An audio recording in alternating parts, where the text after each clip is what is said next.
நாம் செவிமடுத்திருப்போம். அதுபோல இறைவன் தனது அடியார்களை கடுமையாக சோதித்த பின்னரே அவர்களின் சிறப்புகளை உலகறிய செய்வது வழக்கம்.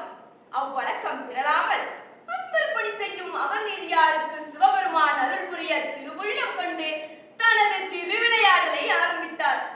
சிவபெருமான் ஒரு நாள் அந்தணர் குலத்து பிரம்மச்சாரியாக மறையவர் கோலம் கொண்டார். கையில் இரு கோவணம் முடிந்த ஒரு தண்டுடனும் கோவண ஆடையுடனும் திருநல்லூரில் உள்ள அமர்நீதியார் மடத்தை அடைந்தார்.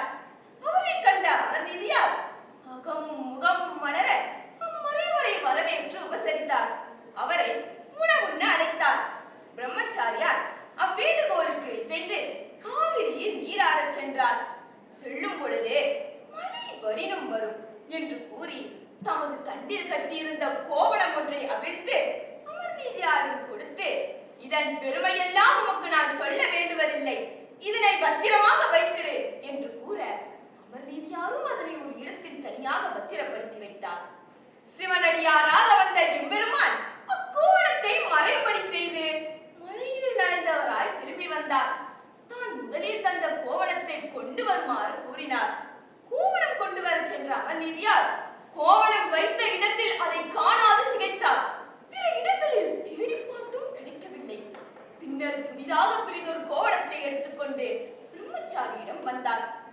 அடிகளே, தாங்கள் தந்த கோவணத்தை வைத்த இடத்தில் காணவில்லை. அது மறைந்ததோ பெரும் மாயமாக உள்ளது. இது வேறொரு நல்ல கோவணம். இது ஆடையில் கிழிக்கப்பட்டதல்ல, கோவணமாகவே நெய்யப்பட்டது. நனைந்த கோவணத்தை கலைந்து, அமர்நீதியாரே, நாம் உம்மிடம் தந்த கோவணத்திற்கு ஒத்தது தண்டில் உள்ள இந்த கோவணம். இந்த கோவணத்திற்கு ஒத்தது தாரும் என்று கூறினார்.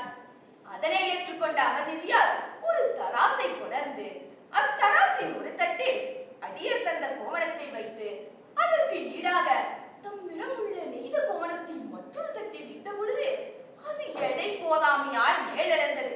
அதை கண்ட அமர்நீதியார் தாம் அடியார்களுக்கு கொடுத்த பொருட்டு வைத்திருந்த கோவணங்கள் அனைத்தையும் ஒவ்வொன்றாக இட்டார். அப்பொழுதும் சிவனடியாரின் தட்டே மேற்பட அமர்நீதியாரின் கோவணத்தட்டு எடையால் கீழே தாழ்ந்தது. அந்நிலையில் அமர்நீதியார் தம்மிடம் உள்ள பொன், வெள்ளி, நவமணித்திரள் முதலிய அரும் பொருட்களையும் பின்பு தம் மனைவி, புதல்வன் ஆகியோரையும் தட்டில் அமர்த்தினார். அப்பொழுது கூட தட்டில் நீர் நிற்கவில்லை.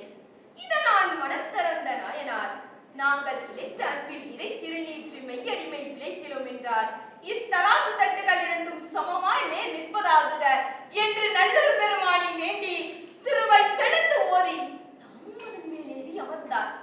என்ன ஆச்சரியம்! ஆம் சபையோரே, அத்தராசு தட்டுகள் இரண்டும் சமமாய் நின்றன. அடியாராக வந்த இறையவர் திருநல்லூரில் பொருந்திய அம்மையப்பராகிய திருக்கோலத்தை அமர்நீதியாருக்கு காட்டி அருளினார். கோவண கல்வராக வந்த சிவபெருமானின் முன்பு தராசில் தம் மனைவி மகனுடன் ஏறி தன்னையே அவருக்கு அர்ப்பணித்து அத்தட்டி விமானமாக செல்ல சிவபதமடைந்த பெருமைக்குரியவராக கூறப்படுகிறார்கள். ஆணிப்பூரம் அன்று அமர்நீதி நாயனாரின் புஜத்து பார்க்காமல் ஒரே நிலையில் வைத்து பார்க்கும் உயர்ந்த குணம் கொண்டவர்களே உண்மையான இறையடியார்கள்.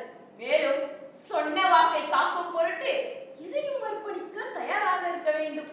பிறருக்கு தானமும் உதவியும் செய்யும் குணமும் இருக்க வேண்டும் என்பதை இந்த அடியவரின் வாழ்க்கையின் மூலம் நாம் அறிவதோடு அன்றி அவர் நமக்கு காட்டிச் செல்லும் வழியை பின்பற்றி நடப்போமாக என கேட்டுக்கொண்டு உங்களிடமிருந்து